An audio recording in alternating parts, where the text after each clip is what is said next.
모든 breakthrough 빛나는 순간 Demon Hunters yeah 2025년 12월 타임즈가 올해의 돌파고 브렉스루 오브 더 이어를 발표했습니다. 표지 주인공 보이시나요? 바로 애니메이션 K-팝 데몬 헌터스입니다. 네, 타임즈는 이 작품을 단순한 히트작이 아니라 문화적 현상, 팝컬처 센세이션이라고 명명했죠. 흥미로움과 시기입니다. 애니메이션의 명가 픽사의 신작이 역대 최저 오프닝을 기록하며 고전하던 바로 그 시기에 한국 문화를 담은 이 작품이 전 세계 판도를 뒤집었다는 점입니다. 픽사의 위기와 K 애니메이션의 부상, 상징적인 장면이네요. 오늘 K컬처 타임즈에서는 타임즈가 분석한 이 영화의 압도적 기록부터 성공 비밀, 그리고 한인류의 미래까지 낱낱이 파헤쳐 보겠습니다. 시작하기 전에 K컬처 타임즈 채널 구독, 알람 설정, 좋아요 꼭 부탁드립니다. 여러분 채널 성장을 도와주세요. 자, 그럼 오늘 이야기 시작해 볼까요?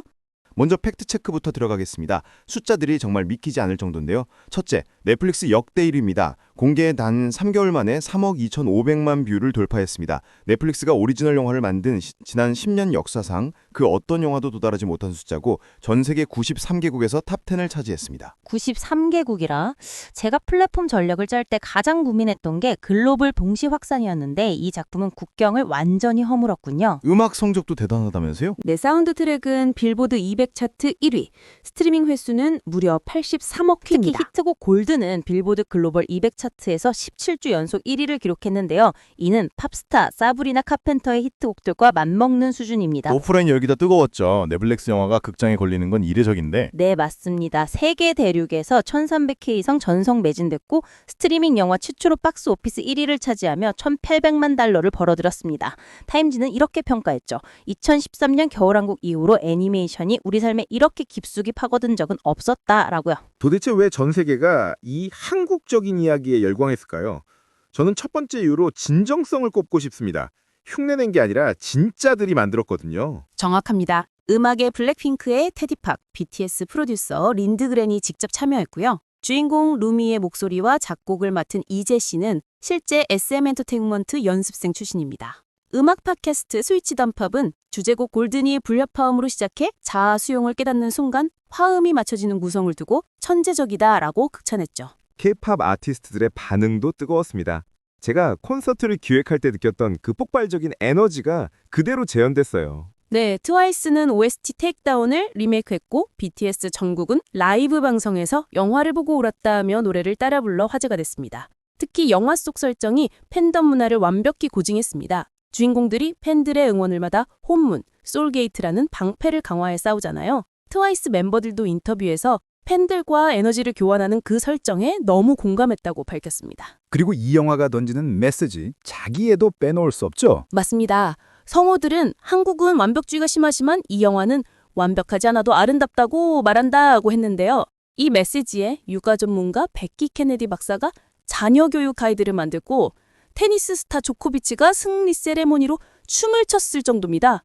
세대와 분야를 막론하고 통한 거죠. 저는 비즈니스맨으로서 이 부분이 가장 놀랍습니다.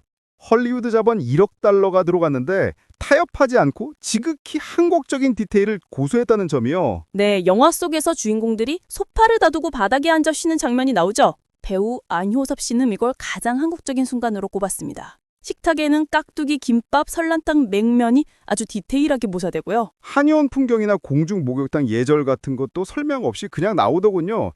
예전 같으면 투자자들이 글로벌 관객이 모른다면 뺐을 장면들인데 말이죠. 매기강 감독의 의도였습니다.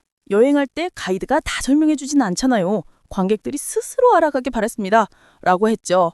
루미 역의 아덴조는 어릴 때 냄새난다고 놀림받던 우리 음식이 이렇게 아름답게 그려져 감격스럽다고 전했습니다.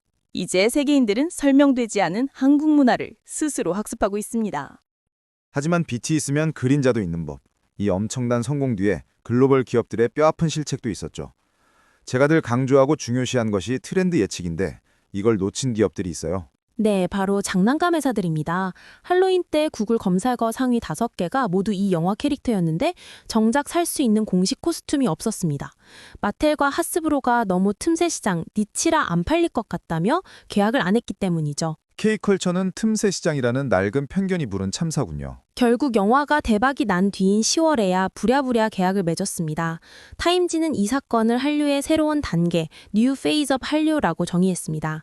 브리티시 컬럼비아 대학의 윤경 교수는 한류가 이제 한국에서만 만들어지는 게 아니라 전 세계의 한국계 창작자, 디아스포라들에 의해 다양화되고 있다고 분석했죠. 기생충, 오징어 게임을 넘어 이제는 글로벌 자본과 한국적 정서가 결합된 한류 3.0 시대가 온 겁니다. 마지막으로 반가운 소식입니다. 속편 제작이 확정됐죠? 네, 2029년에 K-팝 데몬 헌터스 2가 나옵니다. 제작진은 루미의 여정을 더 보여주고 한국의 더 많은 모습을 담겠다고 밝혔습니다.